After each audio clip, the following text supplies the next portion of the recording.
Nilikwambia ufanye haraka uondoke, ukang'ania. Unaona sasa mpaka mume wangu kaja. Sasa hivi yupo anagonga mlango kule. Hebu jifiche uvunguni huko asikukute.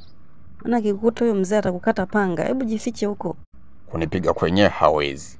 Hebu kamfungulie huko bwana, tuone atanifanyaje. Kwanza hata simuogopi na sitoki humo ndani. Atanikuta tu niona atanifanyaje. Kunipiga kwenyewe hawezi.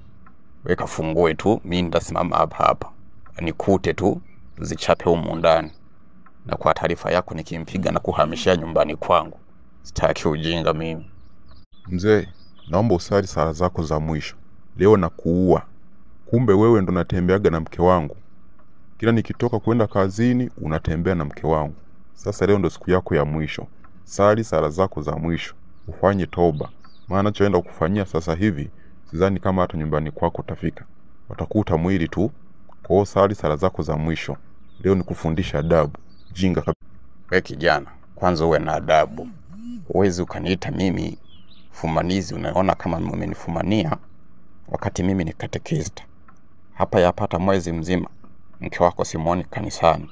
Sasa nikasema kwamba leo ngoja nije hapa nyumbani niangalie nini kinamsibu. Kumbe bahati mbaya mke wako anaumwa. Sasa nikaona isiwe taabu, tufanye maombi kidogo, nimuombee ili kusudi afya yake ikae vizuri. Kwa hiyo tumefanya maombi ya kutosha tu. Naona sasa hivi anaendelea vizuri. Kwa hiyo kijana, unanivunjia heshima.